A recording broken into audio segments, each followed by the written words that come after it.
Hey everybody, West Texas Stacker here. How y'all doing? Hey, let's talk about some 90% silver, some constitutional silver. Some people like to use the term junk silver. I don't. To me, junk don't have no value. This does. Now, we can go through and ask.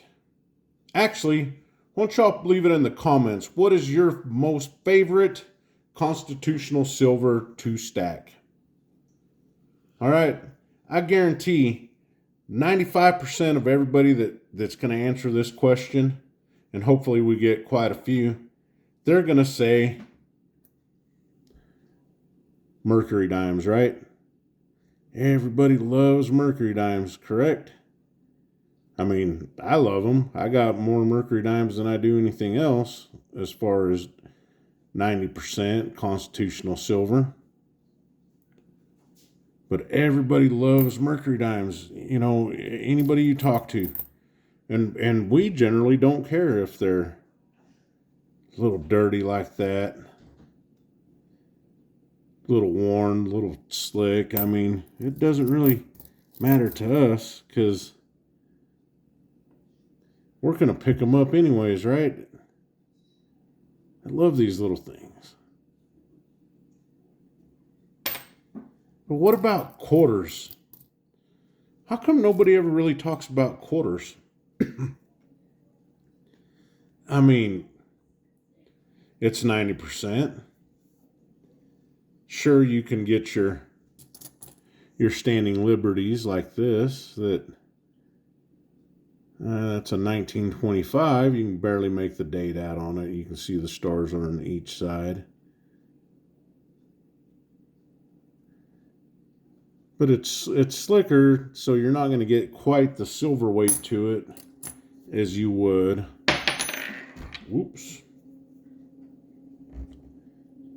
A 1964, right?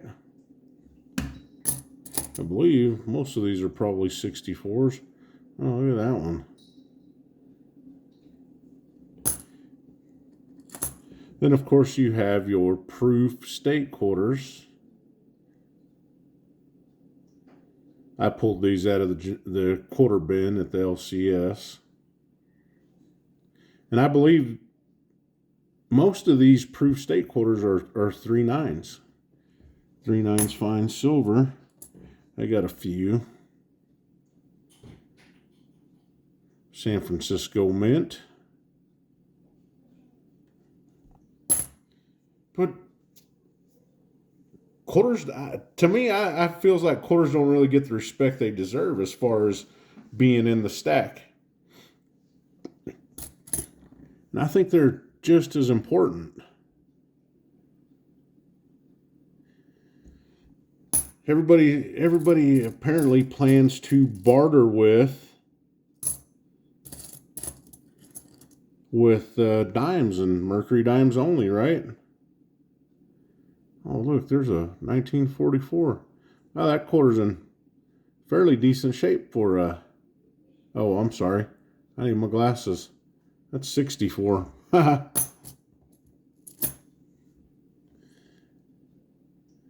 Another little standing liberty.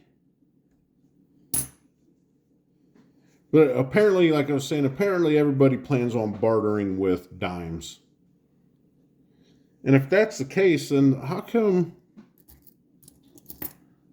Roosevelt dimes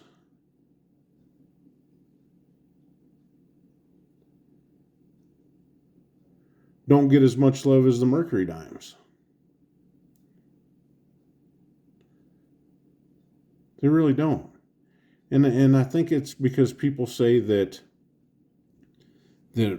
Roosevelt dimes look too much like the common clad dimes we have now. And that's the same argument with the quarters, you know. The quarters look too much like the Washington quarters look too much like the common clad quarters we have now, so they would be harder to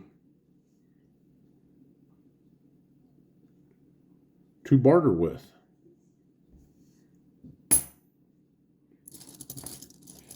Well, I think if it's a bartering situation, just about anything is going to be hard to barter with.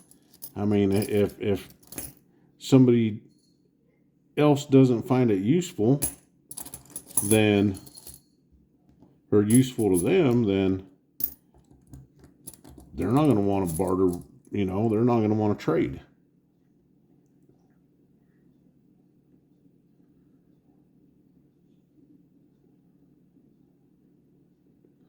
$19.59.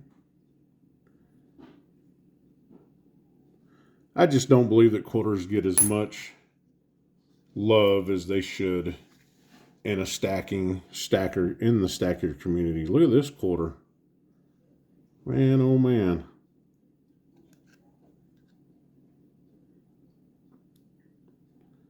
That's a big quarter. Would y'all trade for this? Would y'all barter this away for a dozen eggs?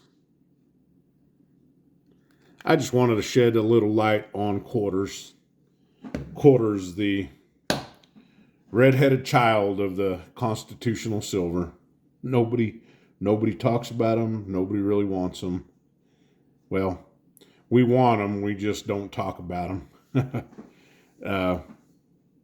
This is an impressive quarter, and it does have a monetary value of 25 pennies, 25 cents.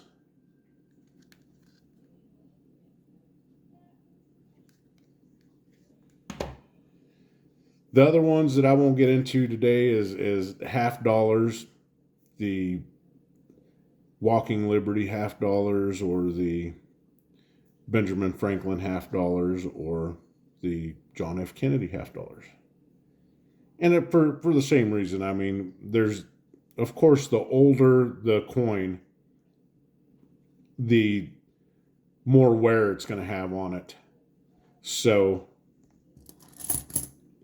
what's going to weigh more? Obviously, the newer